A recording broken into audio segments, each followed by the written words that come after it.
नमस्कार। ऑनलाइन कक्षा में आप सभी का स्वागत है। कक्षा 9वीं विषय विज्ञान पाठ 12 पाठ का नाम ध्वनि। और आज अपन इसके बारे में संपीड़न एवं विरलन के बारे में अध्ययन करेंगे। जब किसी स्रोत से मान लो कोई ध्वनि उत्पन्न होती है तो वायु के कण कंपन करने लगते हैं और इसके कारण वायु के कण पास पास आ जाते हैं। ऐसी स्थिति को संपीड़न कहते हैं। और जब ध्वनि आगे बढ़ती है तो पास वाले कण क्या कर अगले वाले कण को ऊर्जा दे देते हैं और ऊर्जा देने के बाद में स्वयं विरलन की स्थिति में दूर दूर हो जाते हैं। उसको विरलन कहते हैं। अपन इसको इस प्रकार से देखें, जैसे अभी मैंने कहा था, आप देखिए जब किसी वस्तु से ध्वनि उत्पन्न होती है तो कंपन से लगे बल के कारण उसके निकट के वायु के कण पास पास आ जाते हैं। आप देख लो यहाँ इसके बल लग रहा है, इसके कारण ये कण पास पास आ जाते हैं। ऐसी स्थिति को संपीड़न कहते हैं। मतलब जो कण पास पास है ये तो कहलाता है संपीड़न, और ये जो कण दूर दूर है इसको कहते हैं विरलन। इस प्रकार से जब ध्वनि का संचरण होता है तो इस प्रकार होता है। इसके बाद आगे के कणों का संपीड़न होता है। मतलब ये कण है, ये कण क्या करेंगे, आगे की ओर बल लगाएंगे तो आगे के कणों का संपीड़न होगा और ये क्या होंगे, सामान्य स्थिति में आ जाएंगे। तो इसके कारण ये विरलन उत्पन्न हो जाएगा, कण दूर दूर हो जाएंगे, उसमें विरलन उत्पन्न हो जाएगा। तो इसके बाद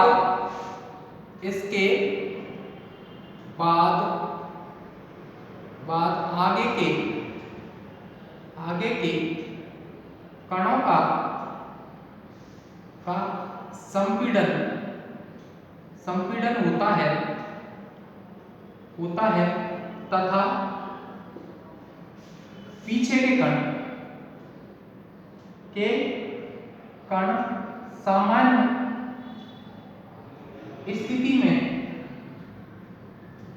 में आ जाते हैं।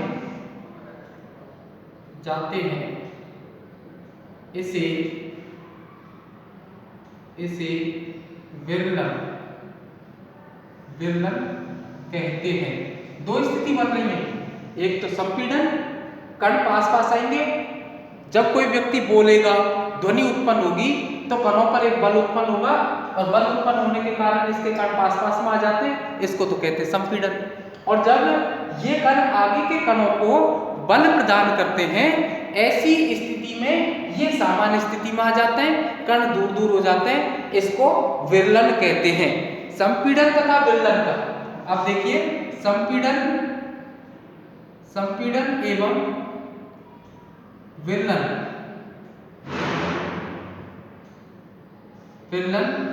एकांतर क्रम में होते रहते हैं।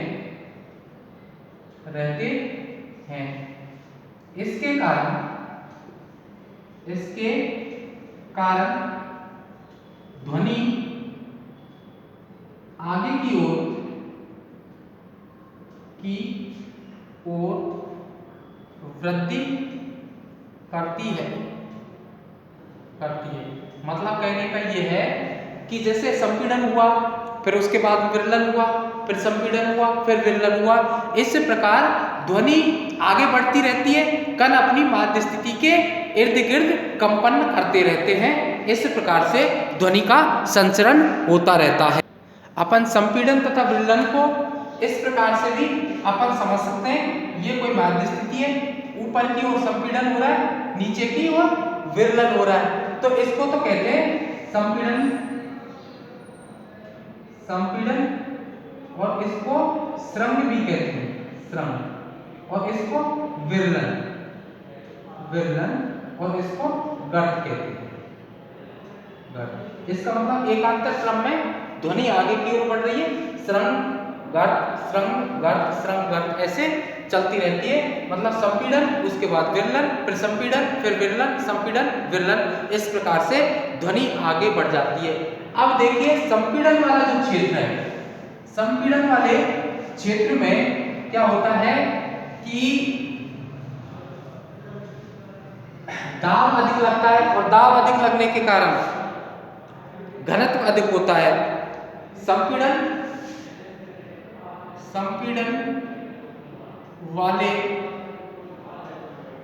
क्षेत्र में दाब अधिक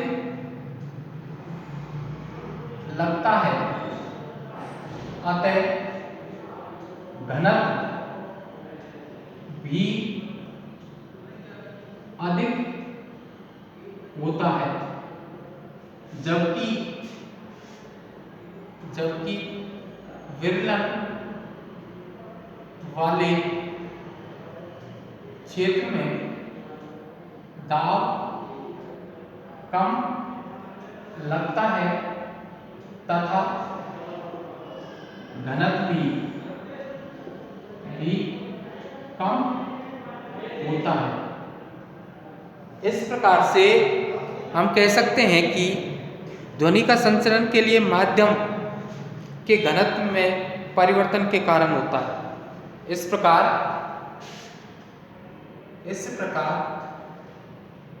हम कह सकते हैं कि ध्वनि का संचरण माध्यम के घनत्व पर निर्भर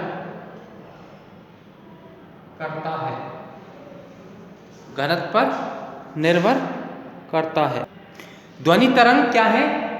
यांत्रिक तरंग है। ध्वनि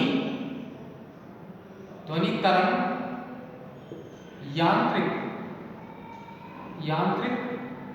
तरंग है। इसके लिए माध्यम की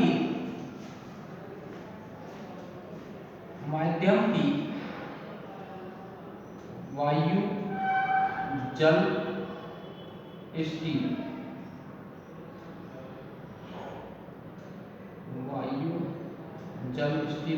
आदि की आवश्यकता होती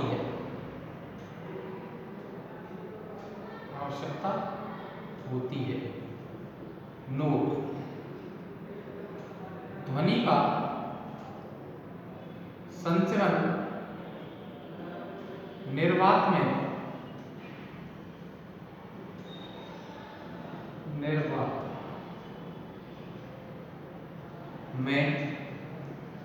नहीं होता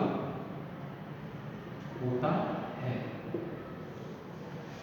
इस प्रकार से अपन कह सकते हैं कि ध्वनि के संचरण के लिए किसी न किसी माध्यम की आवश्यकता होगी। और आप एक नोट और लिख सकते हैं कि ध्वनि का सर्वाधिक संचरण ठोसों में